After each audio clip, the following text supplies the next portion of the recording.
வாழக்கூடியும் 5 பெண்களும். நீங்க என்ன பண்ணுவீங்களோ ஏது பண்ணுவீங்களோ எனக்கு தெரியாது. என் மக கவிதா எனக்கு உயிரோட வேணும். நான் அவளுக்கு மாப்பிள்ளை பார்த்து கல்யாணம் பண்ணணும், சீமந்தம் பண்ணணும்.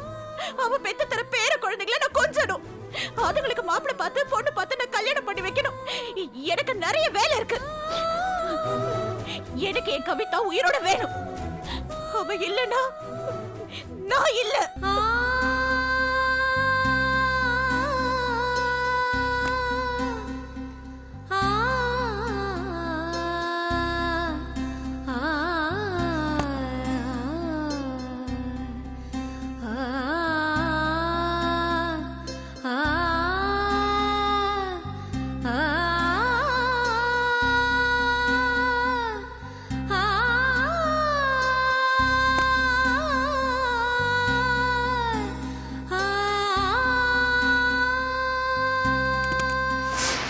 செஞ்ச காரியம் இப்ப எந்த மாதிரி கொண்டு வந்து நிறுத்திருக்குன்னு பாத்தீங்களா? இங்க பெட்ல பேசாம படுத்திருக்கிறது வேற யாரும் இல்லப்பா, உங்க பொண்ணு, உங்க ரத்தம், உங்களால உருவான உயிர். வெறும் 6 மாசம் மட்டுமே நம்ம கூட உயிரோட இருக்க போற உங்க 2வது பொண்ணு கவிதாப்பா. இப்ப கூட உங்க வாயால அவளை உங்க பொண்ணுன்னு சொல்ல மாட்டீங்களா? சொல்லுவேம்மா, சொல்லுவேன். ஒரு தடவை இல்ல, லட்சம் தடவை சொல்லுவேம்மா. கவிதா என் பொண்ணுமா, என் பொண்ணு, என் பொண்ணு. இப்போ என் பொண்ணுன்னு அழுது என்ன பிரயோஜனப்பா? அப்பவே அவளை தூக்கி கொடுக்காம நம்ம கூடவே வச்சு வளர்த்திருந்தா, முறையான வைத்தியம் செஞ்சு கவிதா உயிருக்கு இப்படி ஒரு கேடு வராம பாத்திருந்திருக்கலாம்ல. அப்ப எனக்கு இருந்த குழப்பத்துல கவிதாவை கஸ்தூரி கையில கொடுத்துட்டேம்மா. நான் செஞ்சது தப்புன்னு இப்பதாமா எனக்கு புரியுது. அந்த நேரத்துல எனக்கு தெரிஞ்ச 2 விஷயம் இதுதான். கவிதா அம்மா கூட இருந்தா அன்னக்கொடி செத்துரு வாங்குறதும், கூடவே என் மக கவிதா என் கண்ணெதிரிலேயே செத்துரு வாங்குறது மட்டும்தாம்மா. அதனாலதான் அப்படி செஞ்சேன்.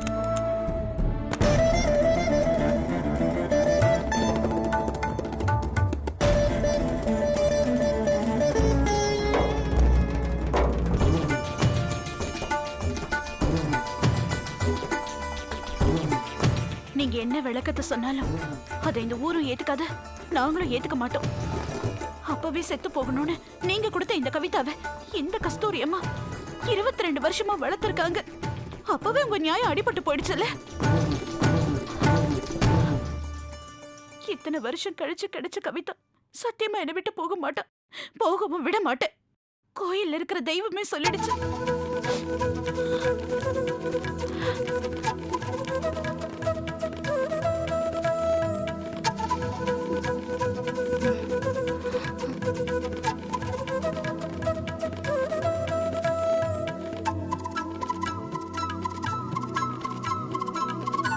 என்னம்மா, கோவிலுக்கு போயிருந்தீங்களா?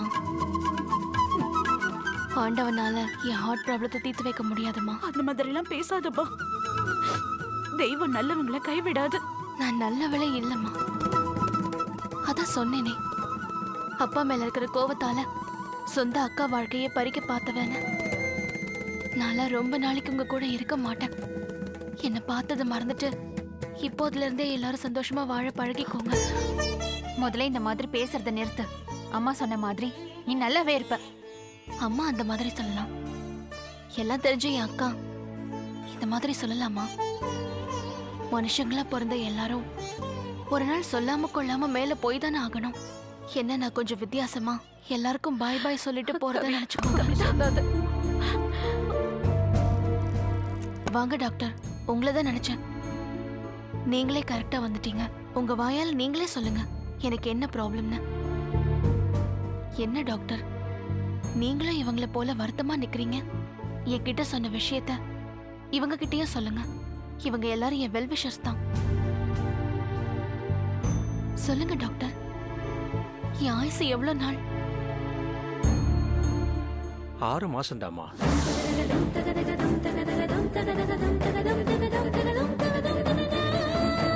கேட்டுக்கோக்கா, வெறும் 6 மாசம்தான்.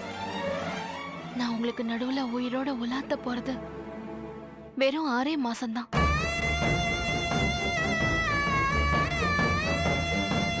என்ன நினைச்சு யாரும் வருத்தப்படாதீங்க, கவலைப்படாதீங்க. எப்பவும் போல இயல்பா சந்தோஷமா இருங்க. டாக்டர், எதுவும் மருந்து மாத்திரை கொடுத்து என் தங்கச்சி உயிரை காப்பாற்ற முடியாதா? அக்கா, மருந்து மாத்திரை கொடுத்து சரி பண்ண இது என்ன இருமல் பிரச்சனையா? இல்ல, இது இதயத்துல பிரச்சனை. அதான் நான் பேசிட்டு இருக்கேன்ல, நீ வாயை மூடு. சீக்கிரமா கண்ணையே மூட போறேன். வாயை மூடுறதுக்கு என்ன? சாரிக்கா. சொல்லுங்க டாக்டர், இந்த பிரச்சனைக்கு தீர்வே கிடையாதா? கவிதா எங்களுக்கு உயிரோட வேணும் டாக்டர். இவ எங்க கூட ரொம்ப வருஷம் சேர்ந்து வாழணும். அதுக்கு என்ன பண்ணணும் டாக்டர்? ஒரு பொருத்தமான இதயம் வேணுமா?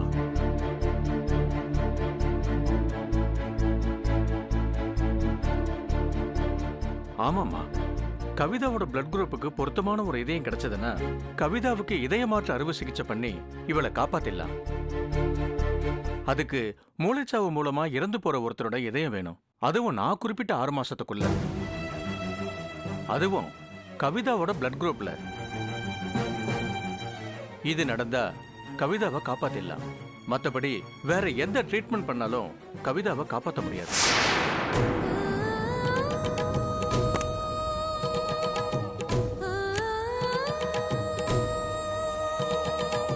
எதுக்குக்கா இந்த கண்ணீர் கவலையெல்லாம்? உனக்கு 3 தங்கச்சின்னு நினைச்சுக்கோக்கா. பொதுவா சாகிற நாள் எதுன்னு தெரிஞ்சா வாழ்ற நாள் சந்தோஷமா இருக்காதுன்னு சொல்லுவாங்க. ஆனா நான் இருக்கிற இந்த 6 மாசமும் உங்களோட சந்தோஷமா வாழணும்னு நினைக்கிறேன். தயவு செஞ்சு என்ன துக்கமா பார்க்காம, துயரமா பார்க்காம இயல்பா பாருங்கக்கா, இயல்பா பாருங்க.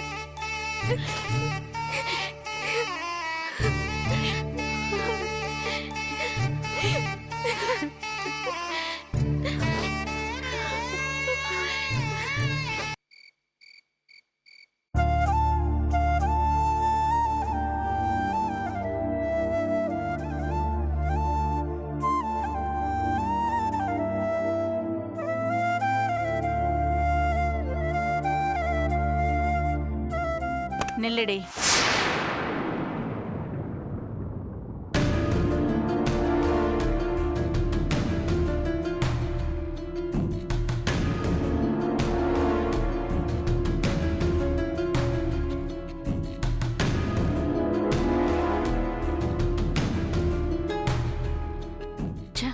சட்டத்தை படிச்சுட்டு போய் சத்தியம். எங்கடி போயிட்டு வந்த? எங்க போனமோ அங்க போயிருந்தேன். போனவ அப்படியே போக வேண்டிதானே? திரும்ப ஏண்டி இங்க வந்த? வாழற இடத்துக்கு வாழ வந்துதானே ஆகணும். அதனாலதான் வந்தேன். உன் வாழ்க்கை இங்க இருக்குன்னு யார் சொன்னா? அந்த மாதிரி எதுவும் இல்லைன்னு உங்க புள்ளைய சொல்ல சொல்லுங்க. இல்ல,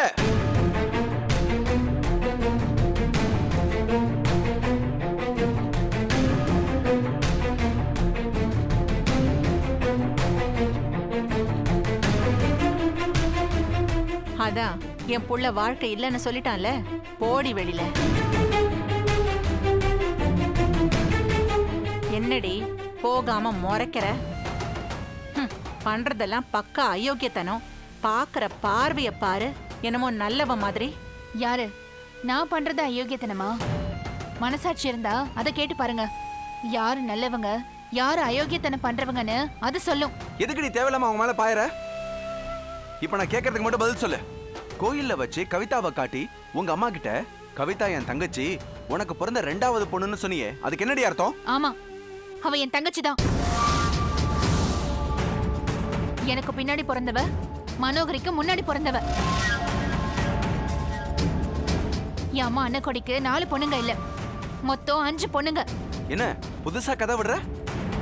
இத்தனை வருஷமா இல்லாத தங்கச்சி இப்ப எப்படி வந்தா? அத விளக்கமா சொல்ற முனைப்புல நான் இருக்கேன். கேக்குற பொறுமை உங்க 2 பேர்கிட்டயும் இருக்கா? என்ன நக்கலா? ஐயோ, இந்த நக்கல் பண்றதுக்கும் சிக்கல் பண்றதுக்குமான மொத்த ராயல் ரைட்ஸும் உங்க அம்மா கையில தாங்க இருக்கு, என்கிட்ட இல்ல. பாத்தியாடா எப்படி திமிரா பேசுறான்னு? நான் தான் சொன்னேனே, இவ சரிப்பட்டு வரமாட்டாடா. ஒரு நிமிஷம் இருமா. ஏய், நீ சொல்லு, கவிதா உனக்கு எப்படி தங்கச்சியானா? என்கிட்ட ஏன் கேக்குறீங்க? இருக்காங்களே உங்க அம்மா, அவங்க கிட்ட கேட்டிருந்தா இந்நேரத்துக்கு உண்மை தெரிஞ்சிருக்குமே. எனக்கா? எனக்கு எப்படி தெரியும்? எனக்கு எதுவுமே தெரியாது. ஏன் அத்த வீட்டுக்கு வந்த பின்னாடியும் இல்ல தெரியாதுன்னு நடிச்சுக்கிட்டே இருக்கீங்க? கவிதா எப்படி எனக்கு தங்கச்சி, எங்க அம்மாவுக்கு பொண்ணுன்னு கஸ்தூரி அம்மா உங்ககிட்ட சொல்லலையா? ஏய், இல்லடா இல்ல, அம்மா அந்த மாதிரிலாம் பார்க்காத. இவ தப்பா சொல்லி தாயும் மகனையும் பிரிக்க பாக்குறா. இவ பேச்செல்லாம் நம்பாத. அம்மா பேச்ச கேளு, அம்மா பேச்ச மட்டும் நம்புடா. அம்மா பேச்ச மட்டும் நம்பிதான் சித்தார்த் சார் தன்னோட மொத்த அடையாளத்தையும் தொலைச்சிட்டு வெறும் எம்டியாவே நிக்கிறாரு. இப்படி கோர்வையா பேசி உன்னை பெரிய நல்லவ மாதிரி காட்டிக்க வேணாம். கவிதா உனக்கு எப்படி தங்கச்சி? சொல்றேன். ஆழப்புழையில கவிதா எங்க அம்மா கர்ப்பத்துல இருந்தப்போ எங்க அப்பா தெரியாதனமா ஒரு ஜோசியரை பார்த்திருக்காரு.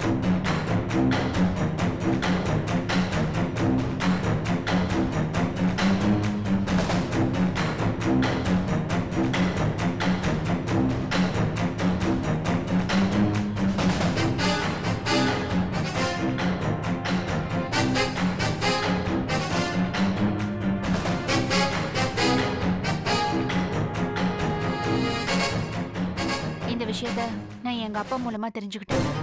கவிதா என் மூலமா தெரிஞ்சுக்கிட்டா. தெரிஞ்சும் அவன் என் தாலிக்கு போட்டியாவே இருந்தா.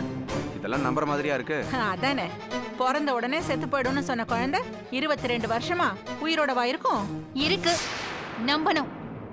நம்புற நாங்க எல்லாரும் நம்பிட்டோம். நீங்க நம்பாம போனா அதனால எங்களுக்கு எந்த நஷ்டமும் இல்ல. சரி, நீ சொல்றது உண்மையாவே இருக்கட்டும். இந்த உண்மையை என்கிட்ட என் முன்னாடியே சொல்ல. சொல்லியிருந்தா நம்பிருப்பீங்களா? பாத்தியாடா, பாத்தியா? இவ உன் கேள்விக்கு பதிலே சொல்லாம கேள்வியே பதிலா சொல்லிட்டு இருக்கா. அத்த, நீங்க கொஞ்சம் கொளுத்தி போடாம இருங்க. இப்போ உங்க மகன் வாழ்க்கையில நடக்கிற எல்லா பிரச்சனைக்கும் நீங்க தான் காரணம். கவிதா என் தங்கச்சி, எங்க வாழ்க்கையில இதெல்லாம் நடந்துருச்சுன்னு நான் உங்ககிட்ட சொல்லியிருந்தா நீங்க கேட்டிருப்பீங்களே தவிர அதை உண்மைன்னு நம்பியிருக்க மாட்டீங்க. அதனால தான் நான் உங்ககிட்ட சொல்லல. அது மட்டும் இல்ல, கல்யாணத்தை தடுத்து நிறுத்த நான் நாடகம் ஆடுறேன்னு என் மேல அபண்டமா பழி சுமத்திருப்பீங்க. இதுல கவனிக்க வேண்டிய இன்னொரு விஷயம், கவிதா ஏன் தங்கச்சின்னு ப்ரூவ் பண்ண என்கிட்ட எந்த ஆதாரமும் இல்ல. அத உண்மைன்னு சொல்ல வேண்டியவங்க ரெண்டு பேர் தான். ஒண்ணு, கவிதாவை வளர்த்த கஸ்தூரி அம்மா. அந்த அம்மா உங்க அம்மாவுக்கே பயந்தவங்க. ராணுவமே வந்து கேட்டிருந்தா கூட நடந்த உண்மையை சொல்லியிருக்க மாட்டாங்க. இன்னொருத்தர் எங்க அப்பா. அவரு எங்க அம்மாவுக்கு இந்த விஷயம் தெரிஞ்சிடக்கூடாதுன்னு பயந்தாரு. அதனால அவரு சொல்லவும் வாய்ப்பில்லை. அதான் என் வாழ்க்கைக்கு சேதாரம் வந்தாலும் பரவாயில்லன்னு ஆதாரமே இல்லாத விஷயத்த நான் சொல்லாம மறைச்சேன். உங்க மூலமா எனக்கு கிடைக்காத நல்ல வாழ்க்கை என் தங்கச்சிக்காவது கிடைக்கட்டுமேனு தான் நானா விலகி போனேன். கல்யாணத்துக்கு வந்து கலட்டெல்லாம் பண்ண மாட்டேன்னு கவிதாவுக்கு சத்தியமும் செஞ்சு கொடுத்தேன். அந்த மாதிரி இருந்தவ எதுக்குடி சத்தியத்தை மீறி கல்யாணத்துக்கு வந்த? நான் சத்தியத்தை மீறவளும் இல்ல, என்னை காப்பாத்திக்க சுயநலமா பொய் சத்தியம் பண்றவளும் இல்ல. உயிரே போனாலும் கூட பரவாயில்ல, பொய் சொல்லவே கூடாதுன்னு எங்க அம்மா எனக்கு சொல்லி சொல்லி வளர்த்திருக்காங்க. அதனால நான் மத்தவங்கள மாதிரி நேர்மை கெட்டு போக மாட்டேன். ஆக கவிதா உன் தங்கச்சி, இப்ப அக்கா தங்கச்சி 2 பேரும் சேர்ந்து கோயில வச்சு நல்லா என் மூக்கு எடுத்துட்டீங்க. அது உங்களுக்கு சந்தோஷம் தானே? எதையோ மனசுல வச்சுக்கிட்டு அவ மனமேடை வரைக்கும் வந்திருக்கா. வந்தவ நினைச்சு வந்ததை தெளிவா சாதிச்சிட்டா. ஆமா, அதுக்கப்புறம் மயக்கம் போட்ட மாதிரி ஏன் அவன் நடிச்சா? சீனண்டு பெருசா எதுவும் கிடைக்கலன்னு மயங்கி விழுந்த மாதிரி நடிச்சாளா? நடிக்கிறது நாங்க இல்ல, உங்க அம்மா. அத முதல்ல நீங்க புரிஞ்சுக்கோங்க.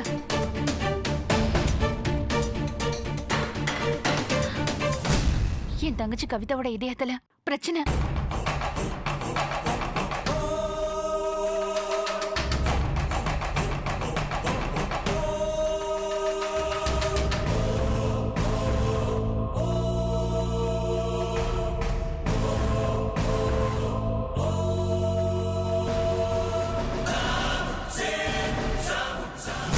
இன்னும் 6 மாசம் தான் வாழ போறோங்கிறது கவிதாவுக்கு தெரிஞ்சிருக்கு. அதனாலதான் அவ தன்னோட முடிவை லாஸ்ட் மொமெண்ட்ல மாத்திருக்கா. இத்தனை வருஷம் கழிச்சு தங்கச்சி கிடைச்சிட்டாலேன்னு சந்தோஷப்படுறதா, இல்ல அந்த மாதிரி கிடைச்ச தங்கச்சி இன்னும் 6 மாசம் தான் இருப்பாங்கிறத நினைச்சு வருத்தப்படுறதான்னு தெரியல. இதாவது உண்மையா? இல்ல என் மேல வச்சிருந்த காதல் மாதிரி, என்ன பண்ணிக்கிட்ட கல்யாணம் மாதிரி இதுவும் பொய்யா? நேத்து வரைக்கும் கோமா பார்த்த கவிதாவை திடீர்னு தங்கச்சிங்கிற? கூடவே அந்த தங்கச்சி வெறும் 6 மாசம் தான் உயிரோட இருப்பாங்கிற? எதுவுமே நம்புற மாதிரி இல்லையே. எல்லாரும் சேர்ந்து உட்கார்ந்து பண்ண நல்ல திரைக்கதை மாதிரி இருக்கு. நம்பாதீங்க, நம்பவே நம்பாதீங்க. நல்லவங்க யாரையும் நம்பாம மனசுல அழுக்கையும் வார்த்தையில பொய்யையும் வச்சுக்கிற உங்க அம்மா மாதிரி ஆளுங்களை நம்பி நாசமா போங்க. நான் சொல்றேங்க, உங்க அம்மா பொய் சொல்றவங்க, பித்தலாட்டம் பண்றவங்க, நான் நல்லா இருக்க கூடாது, என் குடும்பம் நல்லா இருக்க கூடாதுன்னு துடியா துடிக்கிறவங்க. எழுதி வச்சுக்கோங்க, உங்க அம்மா போத்திருக்கிற நல்லவங்க போர்வை ரொம்ப நாள் அவங்களை காப்பாத்தவே காப்பாத்தாது. நானும் போகுதுன்னு அவங்க வயசுக்கு மரியாதை கொடுத்து மதிப்பு கொடுத்து பல தடவை பொறுத்து போயிட்டேன். இப்ப நான் சாபமாவே சொல்றேன், உங்க அம்மா அவங்க செஞ்ச எல்லா பாவத்துக்கும் தண்டனையை சீக்கிரம் அனுபவிப்பாங்க. ஆமா, அனுபவிப்பாங்க.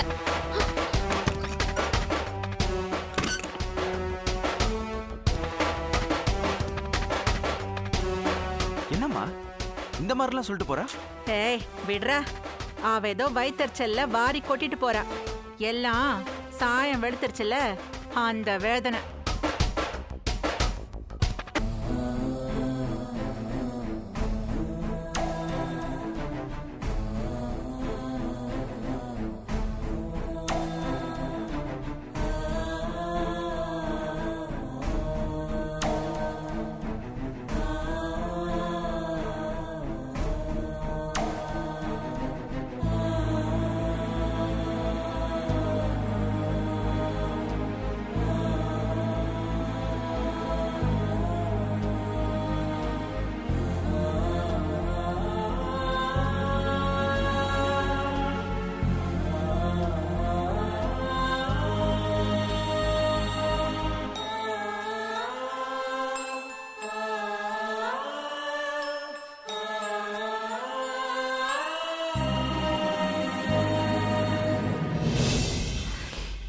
அம்மா, என்ன கவிதா?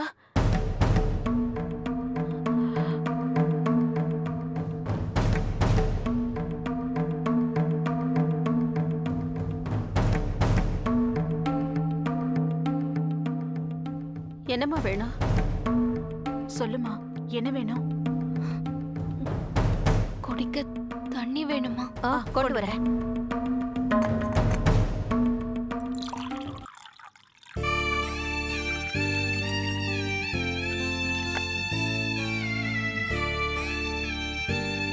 ஒரு நிமிஷம். இந்தாங்க, இந்த தண்ணியை நீங்களே உங்க பொண்ணுக்கு கொடுங்க. நான் வெறும் பெத்த அம்மா தானே, ஆனா நீங்க அவளை வளர்த்த அம்மா. கொடுங்க.